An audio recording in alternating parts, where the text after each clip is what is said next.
யாரும் நம்மளுடைய கஷ்டத்தில் எப்படி கிருஷ்ணாவுடைய கையை பார்த்தோமோ அவருக்கு நம்ம தேங்க்ஸ் சொல்லணும். அது கிருஷ்ணருக்கு ரொம்ப ரொம்ப ஆனந்தத்தை கொடுக்கும். நம்ம கிருஷ்ணன் எப்பவுமே அவருக்கு தேங்க்ஸ் சொல்லணும். அது நல்லதோ கெடுதலோ அதை பற்றி கவலைப்பட வேண்டாம். அதை பற்றி கவலைப்பட வேண்டாம். We have to be thankful to Krishna. எப்போதுமே நம்ம அவருக்கு நன்றியை தெரிவித்தே இருக்கணும். கெடுதல்ன்றது நம்மளுக்கு ரியாக்ஷன். கெடுதல் எனக்கு வந்தது என்றதுக்காக கிருஷ்ணன் நம்ம திட்டக்கூடாது. கிருஷ்ணன் யாருக்குமே எந்த விதத்திலும் கெடுதல் பண்ணவே மாட்டான். நம்மளுடைய ஆக்ஷன் ரியாக்ஷன்ஸ் தான். நம்ம அதனால தான் உடனே சரணாகணும். நாலேஜ் மட்டும் இல்லை பத்தாது. ஞானவான் மாம் தப்பஜ்யத்தே பவனாம் ஜன்மனாம் வந்து ஞானவான் மாம் தப்பஜ்யத்தே. ஞானம் இருந்தால் பத்தாது. ஞானத்தை நம்ம வாழ்க்கையில் ஏற்றிக்கணும். ஞானத்தை எப்படி ஏற்றலாம்? கிருஷ்ணனுடைய கையை பார்க்கணும். அதுதான் நல்லது. இவங்க 13 ஆண்டுகள் இந்த மாதிரி கஷ்டப்பட்டாங்க. அந்த மாதிரி கஷ்டங்கள் நம்மளுக்கு வாழ்க்கையில் யாருக்குமே வரும். கலியுகத்தில் இருக்க யாருக்குமே வரும். அதனால தான் கலியுகத்துக்கு முன்னையே கிருஷ்ண பகவான் இந்த மாதிரி ஏற்பாட்டெல்லாம் பண்ணாங்க. அதுக்கப்புறம் தான் பகவத்கீதை சொன்னார், இது யார் யார் ஏற்கிறாங்களோ அவங்களுக்கு இந்த விதமான கஷ்டங்கள் வரவே வராது. நம்ம இதெல்லாம் மறந்துட்டு டிவியில் உட்கார்ந்துட்டு டிவிக்காரன் சொல்லபடி நம்ம போனாக்கா நம்ம வாழ்க்கையில் சுகம் என்பது நிச்சயமாக கிடைக்கிறது. புரியுதுங்களா? இந்த பகவத்கீதையில் ஒவ்வொரு நிகழ்ச்சி, ஒவ்வொரு காட்சியில கூட கிருஷ்ணனுடைய காணாத கைகளை காணும். அப்போதான் நம்மளுக்கு இப்போ இந்த அம்மா இதெல்லாம் சொல்லி அவருக்கு நன்றியை தெரிவித்து கொண்டிருக்கின்றது. காட்டிலே அப்புறம் பெரிய போராட்டம், குருக்ஷேத்திர யுத்தம். குருக்ஷேத்திர யுத்தத்திலே அந்த யுத்தம் அந்த இடம் சொல்ல முடியுமா? அந்த இடத்துக்கு 2 விதத்தில் அது புகழ் பண்ணியிருக்கின்றார்கள்.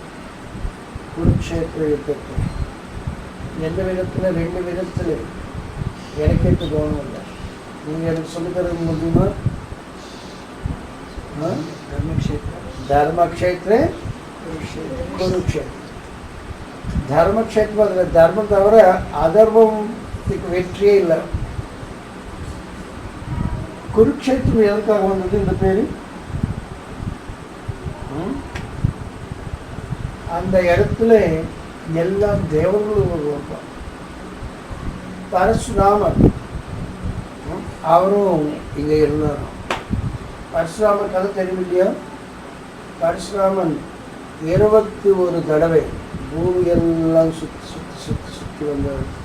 என்ன பண்ணார்? அந்த சமயத்தில் யார் யார் ராஜாவாக இருந்தாங்களோ ராஜாவெல்லாம் வெட்டி வெட்டி வெட்டி வெட்டி வெட்டி வெட்டி போவார். பேசுறதெல்லாம் இல்லை, நீ ராஜாவா, நீ உயிரோடு இருக்கக்கூடாது, வெட்டு. அதுபோல் யாரை வெட்டு போனால் ஒரு சமயத்தில் ராமரே கூட. ராமருக்கு அப்போ தான் கல்யாணம் ஆச்சு. சீதாவுக்கு ராமருக்கும் ராமர் பேர் சொல்லி அவர் இருக்கணும். இந்த உலகத்தில் ஒரே ஒரு ராமர் தான் இருக்கணும், பரசுராமர் தான் இருக்கணும்.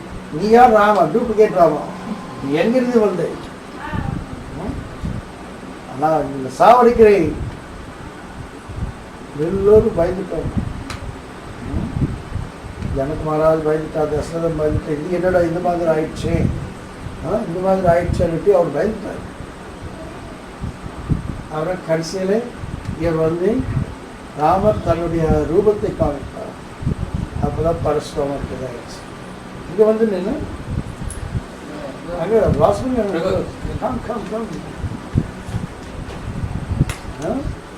அதுக்கப்புறம் தான் பரசுராமருக்கு இதாகிடுச்சு.